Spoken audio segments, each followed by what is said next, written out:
हे श्री राम के प्रिय भक्त, अत्यंत बलशाली और ज्ञानियों में भी अग्रगण्य इस तरह से जो है, जब हनुमान जी के वचन सुनते हैं और जामवंत जी के वचन इनको बहुत प्रिय लगते हैं हृदय को जो है इस तरह से, और वो जो है उसी समय सीता माता का पता लगाने के लिए जाते हैं। तो जाकर के अपने खेल खेल में एक पहाड़ के ऊपर जाकर के चढ़ जाते हैं और पहाड़ पर जाकर के इस तरह से एक हुंकार भरते हैं, और हुंकार भरने के बाद में जो है उसमें एक छलांग लगाते हैं। छलांग लगाने में जो वो पर्वत था वो पर्वत नीचे ज़मीन में धंस जाता है।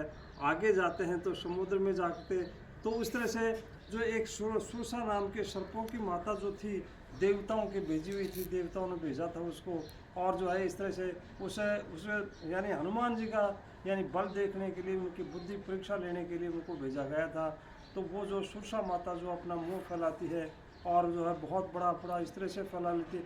भगवान राम भी जो है ये कृष्ण जो है हनुमान जी थे, भगवान राम के आशीर्वाद से जो अपना बहुत बड़ा विकराल रूप धारण कर लेते हैं। विकराल रूप धारण करने के बाद में वो बड़ा बढ़ाते थे। इस तरह से जो है एक उसके बाद में एक छोटा सा रूप बना करके वो उसके मुंह में जा कर के वापस आ जाते हैं। तो उनको पहले कह भी दिया था कि माता मैं राम के काज से जा रहा हूँ, तो उसको वापस आते समय मेरे को खा लेना, लेकिन सुरसा माता तो उनकी परीक्षा ले रही थी। तो इस तरह से मुंह में जा कर के वापस आ, तो उनको आशीर्वाद दिया था कि जो है मैंने आपकी बुद्धि और बल की परीक्षा ले ली है, आप निश्चित रूप से भगवान का काम करके लौटोगे, जाओ। इस तरह से जो है वो आगे चले जाते हैं। तो राक्षसी एक उसमें समुद्र में परछायाँ देख करके वो पकड़ करके उनको खा जाती थी, और जो है इसमें उनको मार करके, और जो है बजरंगबली आगे लंका में पहुंचते हैं। लंका में पहुंचने के बाद में उनको एक वो इस तरह से वो एक पहाड़ के ऊपर जा करके चढ़ते हैं, देखते हैं तो इस तरह से सोने का परकोटा लगा हुआ है, और उसमें बहुत बड़े बड़े राक्षस जो है और बड़े बड़े जानवर जो है उनको जा खा रहे हैं, मार रहे हैं इस तरह से, और आपस में झगड़ रहे हैं। और जो सुंदर कन्याएं थी वो यानी इस तरह से एक माहौल देखते हैं। वो इस तरह से माहौल देख करके जो है अब रात हो जाती है। तो रात होने के बाद में जब वो एक छोटा स्वरूप धारण करके और जब उसमें लंका में प्रवेश करके लंका में चले जाते हैं, देखते हैं तो उसमें देखने के बाद में क्या देखते हैं, वो चारों तरफ देखते हैं तो उसमें रावण का महल भी देखते। रावण का महल बहुत बड़ा सारा था और उसमें रावण शयन कर रहा था इस तरह से, लेकिन जानकी माता वहाँ नज़र नहीं आ रही थी। तो इस तरह से देखते देखते सारी लंका में घूम करके विभीषण के घर में पहुँच जाते। विभीषण का घर, वहाँ जब सुंदर सुंदर उसमें देखे तुलसी के पेड़ देखे, तो तुलसी के पेड़ देखने के बाद में उनको लगा कि इस तरह से भगवान राम का जो भक्तियाँ रहता है, तो भगवान राम के ऊपर उन्हें इस तरह से भगवान राम का नाम पुकारा। विभीषण बाहर आते हैं तो बाहर आकर के जो है इस तरह से उनमें आपस में परिचय हो जाता है। तो परिचय होने के बाद में उनको आपस में एक दूसरे से पूछते हैं।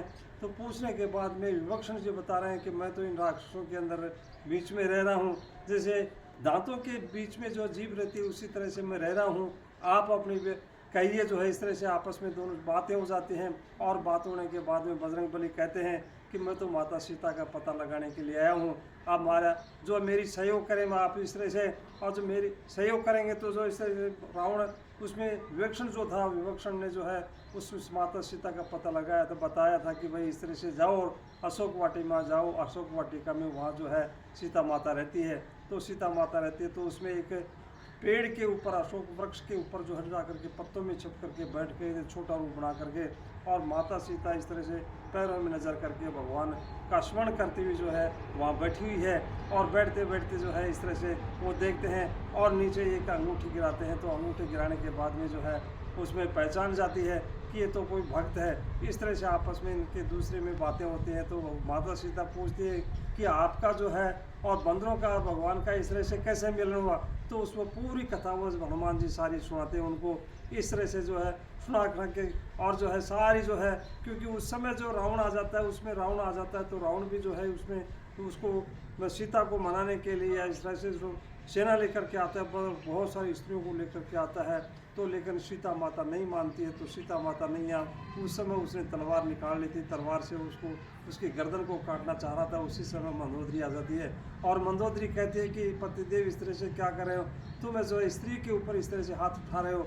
तो उसमें एक तिरछाटार नाम की राक्षसी थी, उनको सबको कह देता है कि शाम दाम दंडबे से इसको सीता को मनाओ और 1 महीने में मनाते, इसे नहीं तो मैं इसका वध कर दूंगा।